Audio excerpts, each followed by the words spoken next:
So hello guys, back with a new video and you are very welcome to our channel Pokemon World. So guys, आज के video में हम देखने वाले Dragon Ball Super manga chapter 50 the great escape. इस chapter में हमें पता चलेगा कि भाई मोरू की थर्ड विश क्या थी। हम चैप्टर की शुरुआत में देखते हैं यहाँ पे गैलेक्टिक प्रिजन होता है। हम यहाँ पे देखते हैं कि कुछ गैलेक्टिक पेट्रोल के मेंबर्स मोरू के सेल के अंदर सोते हैं और उनमें से एक कहता है कि उस मोरू की मैजिक तो इतनी पावरफुल है उसने सेल भी ब्रोक कर दिया, और दूसरा वाला कहता है कि इसने बार तक पिघला दिए हैं। और फिर हम देखते हैं कि बाहर कोई और आता है और वो कहता है कि हाँ, और गैलेक्टिक किंग को ये सब तुरंत रिपेयर होके चाहिए। फिर दूसरा कहता है कि क्योंकि कैप्टन मीरस मोरो को पकड़ने के लिए गए हैं इसीलिए हमें सब टिप टॉप रखना पड़ेगा यहाँ पे। फिर अब यहाँ पे देखते हैं भाई मोरो ने इतने सारे छेद करके रखे हैं जेल में, और ये दोनों वापस से बातचीत कर रहे होते हैं। वो कहता है कि अगर मोरो गैलेक्टिक पेट्रोल के इतने सारे ताकतवर डिफेंसेस तोड़ सकता है तो उसे क्या ही रोक सकता है, और वो एक बार अगर यहाँ पे कर चुका है दोबारा करने में क्या होगा उसको। फिर दूसरा कहता है कि पता तो नहीं बट हमें गैलेक्टिक पेट्रोल पे भरोसा रखना पड़ेगा। फिर एक और गैलेक्टिक पेट्रोल मेंबर कहता है कि हमें शायद से दूसरे बिजनेस का भी ध्यान रखना चाहिए। दूसरा वाला कहता है कि नहीं, मोरो ही खाली था जिसके ऊपर हमें ध्यान रखना था, अब बाकी सब बिजनेस कभी नहीं भाग पाएंगे यहाँ से। भाई यहाँ पे हमें गैलेक्टिक प्रिजन दिखाया जाता है, ये कैसा दिखता है। उसके बाद हम देखते हैं कि यहाँ पे वो 3 सिबलिंग्स जो हमें स्टार्टिंग में दिखाए गए थे उनको वापस से उनके सेल में डाला जा रहा है, और वहाँ पे एक गार्ड कहता है कि तुम तीनों को हमें कितनी बार यहाँ पे लॉक करना होगा, क्या तुम लोग एक बार में सबक नहीं सीख पाते। और फिर उनमें से बड़ा वाला भाई कहता है कि हमारे लिए ये क्राइम की जिंदगी ही बनी है। फिर वो गार्ड उस सेल को लॉक कर देता है और वो कहता है ये लोग सच में पागल है, इन्हें शायद से यहाँ रहना पसंद होगा। और फिर हम दूसरे सीन में देखते हैं कि यहाँ पे न्यू नेमेक्स एकदम से पोरूंगा उड़ के आता है गैलेक्टिक प्रिजन में और उससे टकरा जाता है। और यहाँ पे भाई मोरो की थर्ड विश ये थी कि सभी प्रिजनर्स को आज़ाद कर देना। और हम यहाँ पे देखते हैं कि भाई सभी प्रिजन के लॉकअप खुलने लगते हैं। और भाई यहाँ पे एक गैलेक्टिक मेंबर कहता है कि कुछ तो गड़बड़ी हो गई है, फटाक से वो बैरियर का स्विच क्लिक करो। बट भाई यहाँ पे इनकी पावर आउट हो चुकी होती है और सभी प्रिजनर्स देखते हैं कि यहाँ पे बैरियर नहीं है। और फिर हम यहाँ पे देखते हैं कि यहाँ पे एक बंदा बैठा होता है, वो कहता है कि तुमने सही में कर दिखाया मोरो। फिर हमें यहाँ पे छोटा सा बंदा इससे नाम बताता है, भाई इसका नाम सागानबो है। फिर हम यहाँ पे 3 सिबलिंग्स के पास आते हैं, उनमें से सबसे छोटा वाला कहता है कि बड़े भाई यही मौका है भागने का। वो कहता है कि ये शायद से मोरो ने किया है। और फिर यहाँ पे हम देखते हैं कि भाई सारे के सारे जो मेन फाइटर्स होते हैं वो एकदम से बाहर आके खड़े हो जाते हैं, और भाई इनमें से एक बंदा शूट करने के लिए खड़ा होता है और वो कहता है कि जल्दी से जल्दी अपने सेल में वापस जाओ। बट भाई यहाँ पे सागानबो ने एकदम से अपनी पावर को यूज करके उससे गन छीन ली और वो सीधा उठ के भाई सीधा कंट्रोल रूम में घुस गया, और वो उस पर गन पॉइंट करके कहता है कि मुझे पता है कि यहाँ पे हमारे पास स्पेसशिप्स भी है तो जल्दी से हमें दे दो। और फिर वो सागानबो सभी से पूछता है कि क्या तुम लोग भी हमारे साथ आओगे, हम तुम्हें मारेंगे नहीं। और भाई यहाँ पे वो सिबलिंग्स भी कहते हैं कि हम भी यहाँ पे ज्वाइन करेंगे। और फिर उसके बाद सभी प्रिजनर्स उड़ जाते हैं। और भाई उसके बाद यहाँ पे हम देखते हैं कि सीधा मीरस के पास कॉल आता है। उसका पायलट कहता है कि वहाँ पे एक इमरजेंसी हो गई है सीधा HQ में। मीरस पूछता है कि क्या हुआ है। जैको भी एकदम हैरानी में पूछता है कि क्या हुआ है। मीरस बताता है कि जितने भी प्रेसिडेंट थे वो सभी जेल छोड़ के भाग गए हैं। और भाई यहाँ पे जैको और इसका एकदम हैरान होते हैं, और मीरस कहता है कि ये इंसिडेंट जस्ट अभी हुआ है। पायलट बोलता है कि हाँ, हमें बस मैसेज लेट आया क्योंकि हमारा कॉन्टैक्ट लॉस हो गया था। और भाई यहाँ पे फिर जैको को याद आता है कि वो कहता है कि हाँ, अभी थोड़ी देर पहले तो मोरो ने अपनी थर्ड विश मांगी थी, उसी की वजह से ये हुआ होगा। और भाई यहाँ पे एस्का कहता है कि हाँ, मुझे याद आ रहा है। जैको कहता है कि तुम्हें क्या याद आ रहा है। एस्का बोलता है कि वो फाइनल वन, मोरो की विश। जैको बोलता है कि हाँ, उन्होंने तुम्हें ब्रेन वॉश करके सभी विशेष बोलने के लिए कहा था, सही ना। एस्का कहता है कि हाँ। मेरिस कहता है कि हाँ, अगर ऐसा है तो। फिर उसके बाद हमें मोरो दिखाया जाता है। मोरो कहता है कि हाँ, फाइनल विश के लिए मैंने मांगा था कि सभी के सभी जितने भी प्रिजनर्स है गैलेक्टिक पेट्रोल में सभी आज़ाद हो जाए। गोकू कहता है कि तुमने उन्हें आज़ाद कर दिया, पर क्यों। मोरो कहता है कि ये लोग आ गए। गोकू बोलता है कि ऊपर देखो वेजिटा, और हम देखते हैं कि यहाँ पे वो वाली स्पेसशिप आ जाती है। वेजिटा बोलता है कि स्पेसशिप, क्या ये वही लोग हैं। गोकू कहता है कि हाँ, मुझे तो यही लग रहा है क्योंकि मुझे उसमें से बहुत सारी की सेंस हो रही है। और भाई एकदम से वो स्पेसशिप में गोकू और वेजिटा के ऊपर शूट कर देती है। वेजिटा बोलता है कि सरप्राइज अटैक। गोकू कहता है कि तुम्हें लगता है कि क्या तुम फ्री हो गए हो। और हम एकदम से देखते हैं कि सागानबो मोरो के पास आता है कि मैं आपकी सेवा में हूँ लॉर्ड मोरो। मोरो कहता है कि तुमने थोड़ी सी आर्मी ला दी है, अच्छा काम किया सागानबो। और फिर मोरो कहता है कि जैसा कि मैंने वादा किया था मैं अपनी पावर शेयर करूंगा तुम सभी के साथ। फिर हम देखते हैं कि वेजिटा कहता है कि मोरो भी ऊपर है। गोकू बोलता है कि वो शायद से उन्हीं लोगों के लिए रुका होगा अभी तक। और फिर हम देखते हैं कि एकदम से वो स्पेसशिप चमकने लगती है। गोकू कहता है कि वो अंदर वालों की और बढ़ रही है, मुझे लगता है मोरो ने अपना मैजिक यूज किया है वापस से। और भाई एकदम से भाई सारे के सारे प्रिजनर स्पेसशिप से कूद के बाहर आने लगते हैं। वेजिटा बोलता है कि तो ये इसीलिए इतना कॉन्फिडेंट दिख रहा था। गोकू बोलता है कि हमें ये तो बिल्कुल नहीं आइडिया था कि वो अपने दोस्तों को भी साथ में लाएगा। मोरो कहता है कि उन पे अटैक करो।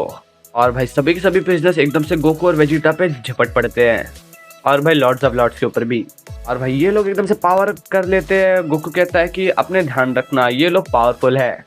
फिर भाई एक प्रिजनर गोकू के ऊपर आता है, बट भाई गोकू से एक सिंपल पंच से ही उड़ा देता है। फिर दो और आते हैं, उन्हें पैर से पकड़ के तीसरे वाले को मार देता है। यहाँ पे भाई 4 जन निपट चुके हैं। और भाई फिर गोकू बहुत सारे लोगों को एकदम से एयर प्रेशर से उड़ा देता है। फिर भाई यहाँ पे हम देखते हैं वेजिटा भैया भाई एक साथ 6-7 लोगों को ढकेल रहे होते हैं, और यहाँ पे की फ्लश छोड़ के भाई इसने पूरा झुंड उड़ा दिया है। भाई यहाँ पे प्रिजनर्स में से एक कहता है कि ये लोग बहुत ज्यादा स्ट्रांग है। फिर यहाँ पे सगान कहता है कि हार मत मानना और जाते रहो उन पे, जब तक कि तुम्हें अपने सेल में वापस ना जाना हो तो तुम लॉर्ड मोरो को ओबे करो। तो जाओ, वो सभी को एक साथ नहीं संभाल पाएंगे। और फिर यहाँ पे भाई तीनों हीरोज एकदम से अटैक करने के लिए बढ़ते हैं, बट यार यहाँ पे गोकू और वेजिटा एकदम से गॉड फॉर्म में ट्रांसफॉर्म हो जाते हैं सुपर सैयन ब्लू से।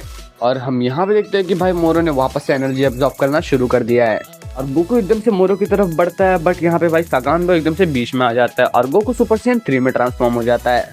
सगान एकदम से उसे पंच दे देता है, और गोकू जमीन पे जाके गिरता है, और भाई ये बेस फॉर्म में आ जाता है। और फिर वेजिटा बोलता है कि संभालो अपने आप को क्या करो, और भाई सगान इसे भी एक पंच दे देता है, और ये भी जमीन पे गिर जाता है। बट फिर भाई दोनों उठते हैं और सुपर सैयन में ट्रांसफॉर्म होते हैं। तब तक भाई लॉर्ड्स ऑफ लॉर्ड्स भी पिट चुके होते हैं, और भाई यहाँ पे लॉर्ड्स ऑफ लॉर्ड्स एकदम से अनकॉन्शियस हो जाते हैं। वेजिटा बोलता है कि मोरो से स्पेस में बैटल करने के बाद इसकी एनर्जी जरूर से चली गई होगी, और भाई सभी प्रिजनर्स वापस से इन दोनों पे अटैक करना चालू कर देते हैं। बट भाई यहाँ पे ये थोड़े से भारी पड़ रहे हैं, और फिर गोकू चिल्लाता है, हे मोरो तुम ये क्यों कर रहे हो, इसका पॉइंट क्या है, तुम्हें क्या मिलेगा इसे करके। मोरो कहता है कि मुझे एक ऐसा गैलेक्सी बनाना है जहाँ पे मैं फ्री हूँ सभी प्लैनेट्स को खाने के लिए, और इन सभी को गैदर करना एक स्मॉल स्टेप है, अभी मुझे बहुत कुछ करना है। वेजिटा पूछता है क्या तुम्हारी कोई दुश्मनी है गैलेक्टिक पेट्रोल से। मोरो कहता है कि मैं ये कह सकता हूँ कि मुझे तुम्हारा ये सभी प्लैनेट्स पर शांति बनाए रखना पसंद नहीं है, और जो भी लोग ये सब सोचते हैं वो सभी लोग मर जाने चाहिए। और फिर यहाँ पे भाई हम देखते हैं कि गोकू और वेजिटा की पावर एकदम से डाउन हो जाती है, और गोकू कहता है कि अब हम सुपर सैयन भी नहीं जा सकते। वेजिटा बोलता है कि हम लोग कितनी बार इसकी ट्रिक्स में फंसेंगे। हम देखते हैं कि भाई मोरो की एनर्जी बहुत ज्यादा बड़ी हो चुकी होती है, और फिर यहाँ पे हम देखते हैं कि मीरस को पता चल जाता है सभी लोग प्लेनेट नामेक पे ही है, और वो कहता है कि सभी के सभी विक्टर्स यहाँ पे आ चुके हैं, हमें अपने एलाइज पे हेल्प करना पड़ेगा एजेंट जैको। और भाई यहाँ पे जैको की थोड़ी सी और पड़ी आती है, वो कहता है कि हमसे तुम्हारा मतलब मैं भी, और एस्का कहता है कि मैं भी मदद कर सकता हूँ। एस्का बोलता है कि मैं फाइट तो नहीं कर सकता, बट एटलीस्ट मैं तुम्हारी इंजरीज को हील कर सकता हूँ। मीरस कहता है कि ठीक है। और फिर यहाँ पे हम देखते हैं कि भाई गोकू और वेजिटा पे प्रिजनर्स भारी पड़ रहे होते हैं। वेजिटा कहता है कि ये लोग तो कमजोर हो ही नहीं रहे। गोकू बोलता है कि मोरो जरूर हमारी एनर्जी से इन्हें रिफिल कर रहा होगा, और हम अचानक से देखते हैं कि भाई ये 4 के 4 प्रिजनर्स एकदम से जल जाते हैं, और यहाँ पे मेरस और जैको आ जाते हैं अचानक से। गोकू और वेजिटा एकदम से हैरान होते हैं इन्हें देख के। मेरे साथ के कहता है कि जैसे चीज़ अभी चल रही है हमारा जीतने का कोई भी चांस नहीं है, हमें यहाँ से भागना पड़ेगा। और यहाँ पे एस्का लॉर्ड्स ऑफ लॉर्ड्स को हील कर रहा होता है, और यहाँ पे सगम तो कहता है कि वो लोग कौन है, और वो कहता है कि क्या इनके पास भी इतना बैकअप है, और वो एकदम से उसकी स्पेसशिप पे शूट करना जाता है। बट भाई मेरे इसे देख के सगान वो के हाथ पे शूट कर देता है, और उसकी गन से छुड़ जाती है। वो कहता है कि ये क्या था, और गोकू एकदम से चिल्लाता है कि तुम्हारा नेम इरिको है, सही कहा ना, तुम्हें जल्दी से जल्दी ये शिप लेके यहाँ से निकलना होगा। वो कहता है कि ठीक है। गोकू कहता है कि मीरस तुमने सुना ना, तो जल्दी से मेरा हाथ पकड़ो ताकि हम लोग भी एक्सेप्ट कर पाए इंस्टेंट ट्रांसमिशन का यूज करके। मीरस लॉर्ड्स ऑफ लॉर्ड्स से कहता है कि आप अपना इंस्टेंट टेलीपोर्टेशन यूज कीजिए गैलेक्टिक पेट्रोल के HQ पे पहुंचने के लिए। और फिर भाई लॉर्ड्स ऑफ लॉर्ड्स कहते हैं कि मैं तुमसे HQ में मिलूंगा, ठीक है, और वो लोग चले जाते हैं वहां से। जेको कहता है कि मुझे पकड़ लो एजेंट मीरस, और गोकू कहता है कि वेजिटा तुम भी, और गोकू कहता है कि वेजिटा क्या हुआ, तुम होल्ड क्यों नहीं कर रहे, अगर मोरो थोड़ी सी और एनर्जी एब्जॉर्ब कर लेगा तो मैं अपना इंस्टेंट ट्रांसमिशन भी यूज नहीं कर पाऊंगा। और भाई वेजिटा कहता है कि stupid magic spells, stupid God power, और यहाँ पे गोकू को समझ नहीं आ रहा होता। और वेजिटा कहता है कि भूल जाओ इंस्टेंट ट्रांसमिशन को, हम साइंस अपने फिजिकल पावर पे प्राइड रखते हैं। एक वॉरियर रेस के लिए कोई भी फैंसी पार्लर ट्रिक्स का यूज नहीं होता। और फिर भाई यहाँ पे वेजिटा कुछ नोटिस करता है कोई तो, या फिर कोई शिप उड़ के जा रही है भाई वो, और वो एकदम से जैको को धक्का देता है। और वेजिटा गोकू से कहता है कि तुम आगे जाओ क्या करो, और यहाँ हमारे रास्ते अलग होते हैं। और वेजिटा एकदम से उसके पीछे उड़ जाता है और मेरे चिल्लाता है कि अरे नहीं, मेरी गन की एमओ भी खत्म हो गई। मेरे कहता है कि अभी नहीं तो कभी नहीं गोकू, जल्दी से। और गोकू एकदम से इंस्टेंट ट्रांसमिशन यूज करता है और ये लोग वहाँ से चले जाते हैं। सगान कहता है कि ये लोग कहाँ चले गए, और वेजिटा उड़ के उनकी स्पेसशिप के पास पहुँचता है और वो कहता है कि इसे खोलो। यहाँ पे सभी लोग गैलेक्टिक पेट्रोल के HQ में पहुंच जाते हैं, जहाँ पे भाई गैलेक्टिक किंग नहा रहा होता है। वाह। और भाई यहाँ पे गोकू कहता है कि सॉरी मिस्टर, मैं बस तुम्हारी एक ही सेंस कर पा रहा था। तो एकदम से माफी मांगने लगता है। वो कहता है कि हमें माफ कर देना आपके रॉयल बात को खराब करने के लिए गैलेक्टिक किंग। मेरे से पूछता है कि तुम्हें क्या लगता है वेजिटा का क्या मतलब था। गोकू कहता है कि मुझे खुद नहीं पता वो क्या सोच रहा था। और यहाँ पे कुछ मेंबर्स एकदम से उस स्पेसशिप का पीछा कर रहे होते हैं, और वो पायलट कहता है कि ये थोड़ा सा हिलने डुलने वाला है, तुम्हें शायद से कोई चीज़ पकड़ लेनी चाहिए। और भाई वो स्पेसशिप को एकदम से स्पीड में भगाता है। सगाम्बो चिल्लाता है कि तुम बेवकूफ लोग कर क्या रहे हो। और भाई यहाँ पे पायलट कहता है कि हम बाल बच्चे। पायलट कहता है कि हम लोग गैलेक्टिक पेट्रोल के HQ में जा रहे हैं। भाई यहाँ पे वेजिटा हाथ आगे करके कहता है कि नहीं, तुम वहाँ चलोगे जहाँ पे मैं चाहूँगा। और यहाँ पे पायलट कहता है कि बट तुम्हें जाना कहाँ है एग्जैक्टली। वेजिटा कहता है कि हम जा रहे हैं प्लेनेट याड्राट पे। और भाई इसी के साथ यहाँ पे ये चैप्टर होता है एंड। अगर वीडियो अच्छी लगी तो लाइक एंड सब्सक्राइब जरूर कर देना। अब मैं मिलूंगा तुमसे नेक्स्ट वीडियो में, तब तक के लिए स्टे ट्यून्ड।